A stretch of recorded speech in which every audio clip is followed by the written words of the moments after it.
I'm still waiting on the the tank, the argon tank, so I could do the TIG welding. This is, I mean, and of course I'm a crappy welder as it is, but this is just like, if you notice all the stuff right here, it's just with stick welding, it's so dirty. You got slag and you got splatter everywhere, and with stick, you gotta get used to the arc, and it's all about heat control when it comes to welding. But this is proof right here. I don't know how to weld. I'll be the first to admit I don't know how to weld. I'm just messing around here with the stick though. You gotta know what stick you're using, 3/32, quarter, 8, whatever, for the stick. And then you gotta know what you can weld, like a 70-24, I don't think you could do overhead. 70-18 is a good rod that most everyone uses. They say it basically welds itself, but you got slag right there. You're mixing with the slag, you go in off directions, and you just end up with this crap. I did stick this thing together. You gotta prep the metal real well. This metal's all crappy. This was just a broken strap right here.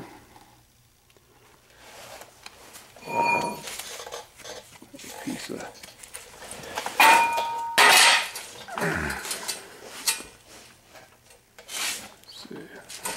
still kind of hot. I have a table I use for welding, but I'm not putting it in here right now. I'm starting to get, you know, with practice, I'm starting to get a couple of little good beads here and there. But it's all about practice. Even from when you're starting off with the arc, just starting off, it'll stick. The stick itself will stick to it, and you know, it's all about control of the heat. I'm pretty much a crappy welder. I'm the first to admit it. And I was just messing around here. You can see I'm just running some stick, trying to get a feel for the amperage I should be using. But when it comes to welding, it's all about heat control. You see this weld right here? It almost looks decent, but it's not enough heat. You could tell there's not enough heat. It's sitting right on top of it.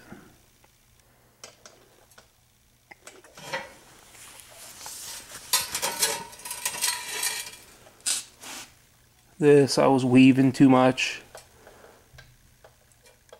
I started getting a little bit of a better pattern. It's almost starting to look like a weld, but you could still see there's not enough heat.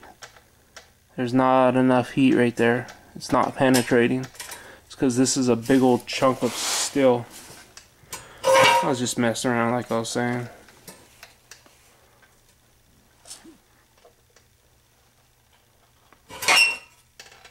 I do a little bit of this, a little bit of that.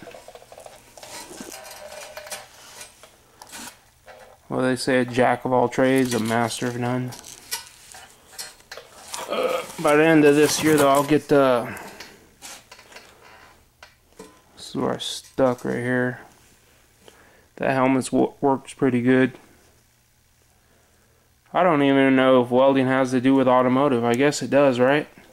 Since most real mechanics out there, they gotta be able to do some welding at one point in life, I believe. Not everybody does, though.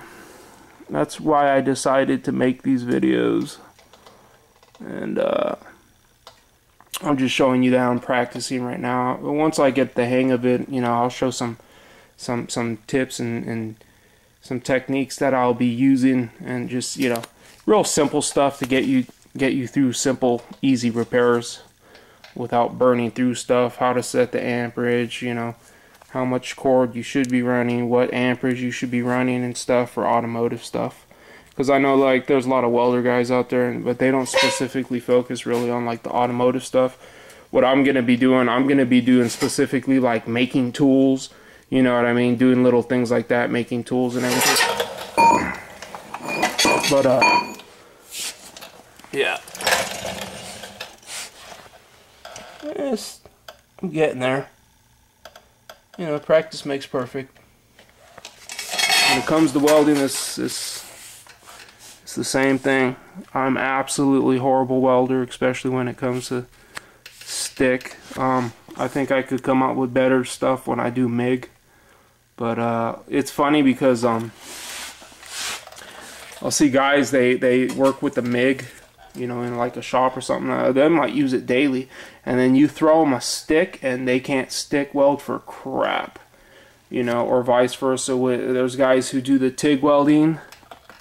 See, I was starting to eat through. It was eating all the way through. You could burn all the way through. If you got too much amperage, if you stay in one spot too long, you got to keep on moving. It's all about heat control with welding. You get the TIG welding. You get the guys who do TIG welding, and you throw them a MIG, and they're not real good. I still gotta chip that away. It's got the.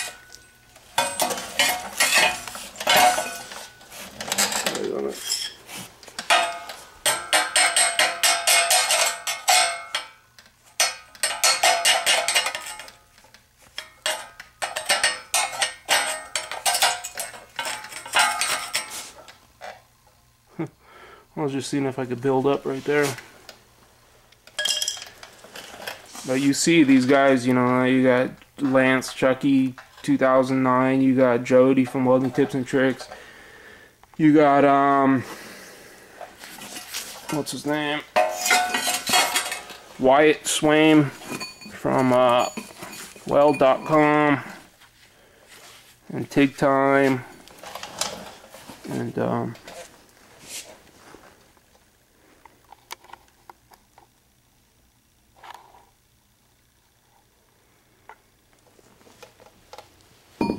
beautiful freaking quality welds right there. Beautiful camera work too, huh? This is high budget filming right here, guys.